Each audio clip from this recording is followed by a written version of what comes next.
Sa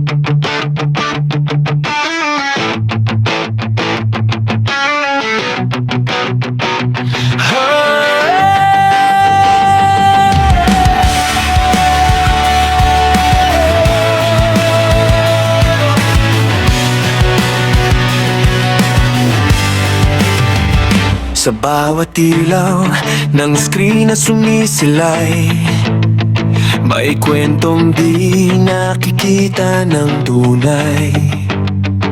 Hindi lang saya ang nais kong ipakita, kundi pag-asang sa dilim ay nadarama. May mga tanong na paulit-ulit, anong napapala mo sa ganito? Ngunit sa ngiti ng taong natulungan, doon ko nakita ang sagot ko. Hindi man nila marinig ang tahimik kong dahilan. Sa bawat gawa, may pusong nag-aalay nang walang pangalan. Becky Pie, higit pa sa kita, may saysay ang bawat sandali. Pag may napapasaya, hindi man masukat ng kahit anong halaga, ang kapalit ng pusong kusang naglilingkod sa iba. Becky Pie, hindi para sa ingay, kundi sa katahimikang may tunay na buhay.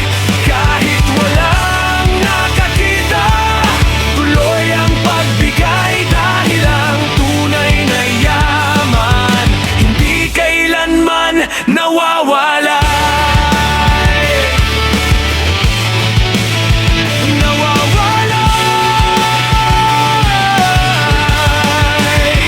Sa mundo ng ingay at paghusga ng iba, pinili kong maging totoo sa gawa. Hindi kailangang pagsigawan ng kabutihan, kung bukal sa puso, kusa itong mararamdaman. Sa bawat kamay na kinahawakan, may kwentong di kayang bilhin ng pera. Mas mahalaga ang kapayapaan kaysa sa pansamantalang saya. Hindi man ako maintindihan ng karamihan, may mga pusong sumasabay sa aking dahilan. Becky Pie, higit pa sa kita, may saysay ang bawat sandali. Pag may napapasaya, hindi man masukat ng kahit anong halaga, ang kapalit ng pusong kusang naglilingkod sa iba.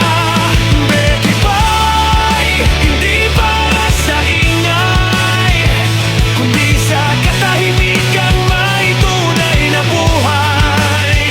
Kahit walang nakakita, tuloy ang pagbigay dahil ang tunay na yaman hindi kailanman nawawala.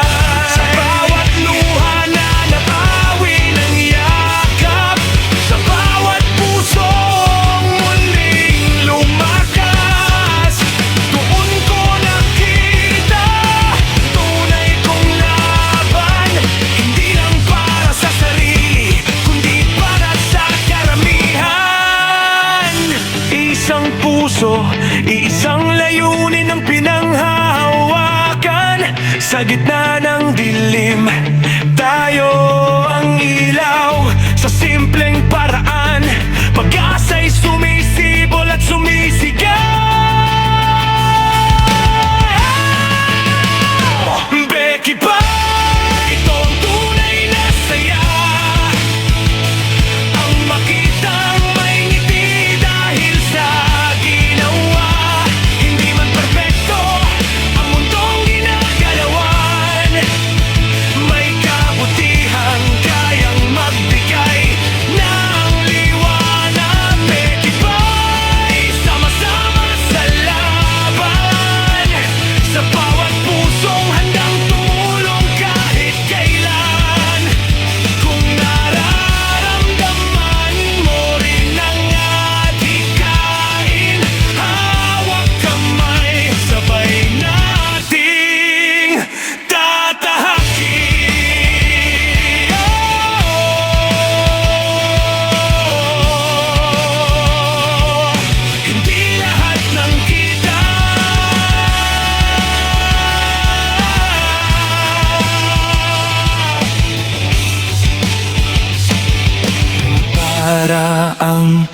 sukatan sa pusong nagbibigay. Doon nagmumula ang tunay